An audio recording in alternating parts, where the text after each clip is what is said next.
Em nome do Pai, e do Filho, e do Espírito Santo. Amém. Vinde, Espírito Santo, vinde por meio da poderosa intercessão do Imaculado Coração de Maria, vossa amadíssima esposa. Em nome do Pai, e do Filho, e do Espírito Santo. Amém. Bom, dando continuidade à leitura do Tratado da Verdadeira Devoção à Santíssima Virgem Maria, ainda no capítulo 2, Verdades Fundamentais da Devoção à Virgem Maria, artigo 2º. Pertencemos a Jesus e a Maria na qualidade de escravos. Eis a segunda verdade. Devemos concluir do que Jesus Cristo é para nós, que, assim como diz São Paulo, não somos nossos, mas inteiramente dele, como seus membros e escravos, comprados pelo preço infinitamente caro de todo o seu sangue. Antes do batismo, pertencíamos ao diabo como seus escravos. Ao receber este sacramento, nos tornamos verdadeiros escravos de Jesus Cristo. De agora em diante, já não devemos viver, trabalhar e morrer, senão para este homem-Deus, glorificando-o em nosso corpo e fazendo-o reinar em nossa alma. Somos, pois, sua conquista, seu povo de aquisição e sua herança. É pela mesma razão que o Espírito Santo nos compara às árvores plantadas ao longo das águas da graça no campo da igreja e que devem dar frutos a seu tempo, aos ramos de uma vinha de que Jesus é a cepa e que devem dar boas uvas, a um rebanho de que Jesus Cristo é o pastor e que se deve multiplicar e dar leite, a uma boa terra, de que Deus é o agricultor, e na qual a semente se multiplica, produzindo 30, 60 ou 100 por um. Jesus Cristo amaldiçoou a figueira estéril e condenou o servo inútil que não tinha feito render o seu talento. Tudo isso prova que Jesus Cristo quer receber algum fruto das nossas pobres pessoas, a saber, as nossas obras, porque estas só a Ele pertencem, uma vez que fomos criados para as boas obras em Cristo Jesus, nos diz São Paulo. Mostram estas palavras do Espírito Santo que Jesus Cristo é o único princípio e deve ser o último fim de todas as nossas boas obras. Mostram ainda que o devemos servir, não somente como servos assalariados, mas como escravos de amor. Neste mundo, existem duas maneiras de pertencer a outra pessoa e de depender da sua autoridade. De um lado, nós temos a simples escravidão e do outro lado, a servidão, que fazem de um homem, respectivamente, ou um escravo ou um servo. Pela servidão, que é comum entre os cristãos, um homem compromete-se a servir outro homem durante um certo tempo, mediante determinada paga ou certa recompensa. Pela escravidão, um homem depende inteiramente de outro por toda a vida e deve servir o seu senhor sem pretender paga nem recompensa alguma, como um dos seus animais, sobre o qual o dono tem direito de vida e de morte. Há três espécies de escravidão: natural, forçada e voluntária. Todas as criaturas são escravas de Deus da forma primeira, da forma natural. Ao Senhor pertence a terra e tudo o que nela está contido. Os demônios e os réprobos pertencem à segunda categoria, a escravidão forçada. Os justos e os santos pertencem à terceira categoria, a escravidão voluntária. Essa escravidão, que é voluntária, é mais perfeita e mais gloriosa para Deus, que olha o coração, que pede o coração, que se chama o Deus dos corações ou da vontade amorosa. Por essa escravidão, de fato, escolhe-se Deus e o seu serviço acima de todas as coisas, ainda mesmo que a natureza não obrigasse a isso. Existem diferenças radicais entre um servo e um escravo. Um servo não dá ao seu senhor tudo o que é, nem tudo o que possui, nem tudo o que pode adquirir por si mesmo ou por outro. O escravo se dá inteiramente, com tudo o que possui ou pode vir a possuir, sem exceção alguma. O servo exige o pagamento dos seus serviços, enquanto o escravo nada pode exigir, por maior que seja a sua dedicação, a sua habilidade e a força com que trabalha.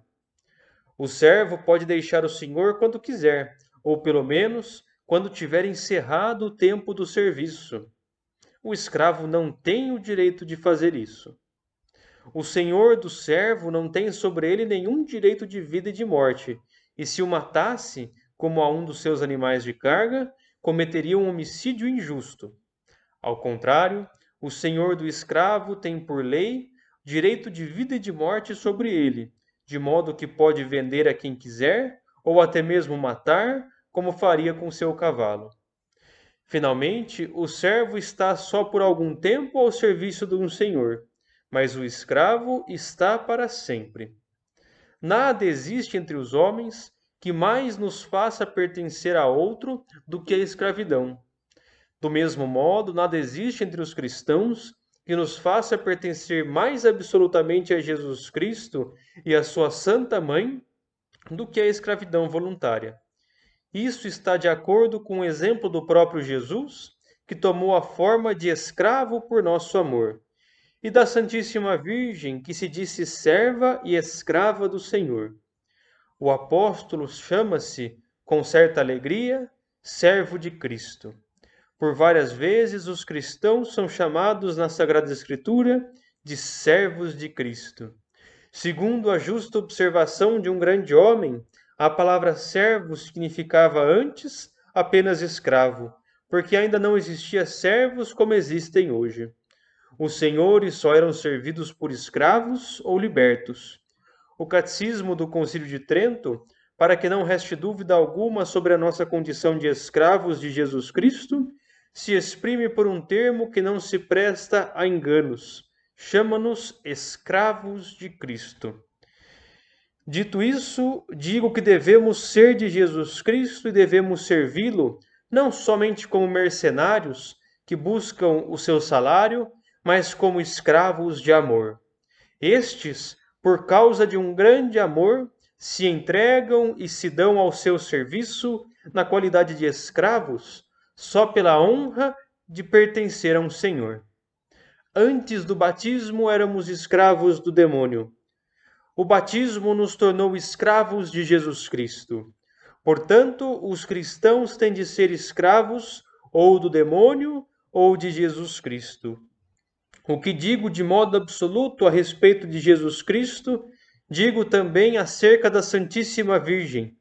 Jesus Cristo escolheu-a por companheira indissolúvel da sua vida, da sua morte, da sua glória e do seu poder no céu e na terra. Por isso e por graça lhe deu, em relação à sua majestade, os mesmos direitos e os mesmos privilégios que ele possui por natureza. Tudo o que convém a Deus por natureza, convém a Nossa Senhora por graça. Deste modo, segundo este ensinamento, têm ambos os mesmos súditos, servos e escravos, visto que os dois não têm senão uma só vontade e um só poder. Portanto, podemos, segundo entendem os santos e vários outros homens ilustres, nos dizer e nos fazer escravos amorosos da Santíssima Virgem, para deste modo sermos mais perfeitamente escravos de Jesus Cristo. A Virgem é o meio de que nosso Senhor se serviu para vir a nós, é também o meio de que nos devemos servir para ir a Ele. Pois ela não é como as outras criaturas. Se a elas nos prendêssemos, nos poderiam afastar de Deus em lugar de nos aproximar dele. Mas a mais forte inclinação de Maria é nos unir a Jesus, seu Filho, e a mais forte inclinação do Filho é que se vá a ele por sua mãe. Isto o honra e lhe agrada, tanto como honraria e agradaria a um rei, alguém que, para se tornar mais perfeitamente seu vassalo e seu escravo, se fizesse escravo da rainha. É por isso que os santos padres e São Boaventura, junto com eles, dizem que a Virgem Santíssima é o caminho para ir a Nosso Senhor. Além disso, Se, como já se disse, a Santíssima Virgem é a rainha e soberana do céu e da terra, não teria ela tantos súditos e escravos quantas são as criaturas? Nos dizem Santo Anselmo, São Bernardino e São Boaventura: ao poder de Deus tudo está submisso, mesmo a Virgem. E eis que o poder da Virgem está tudo submisso, até o próprio Deus. Não será razoável que entre tantos escravos, por força, haja também escravos por amor, que de boa vontade, na qualidade de escravos, escolhem Maria por sua soberana? O que? Os homens e os demônios têm seus escravos voluntários e Maria não haveria de ter? Um rei terá a peito que a rainha, sua companheira, possua escravos, com direito de vida e de morte sobre eles, porque a honra e o poder do rei são a honra e o poder da rainha. Pode-se então acreditar que Nosso Senhor, que partilhou como o melhor dos filhos todo o poder com sua mãe, ache mal que ela tenha escravos? Terá ele menos respeito e amor à sua mãe do que teve Assuero a Ester e Salomão a Betsabé? Quem ousaria dizer isso? Quem ousaria pensar isso? Mas onde me leva a minha pena? Por que é que me detenho aqui em provar uma coisa tão evidente? Se não querem que alguém se diga escravo da Santíssima Virgem, o que importa? Que se faça e se diga escravo de Jesus Cristo. É o mesmo que ser escravo da Santíssima Virgem, visto que Jesus é o fruto e a glória de Maria.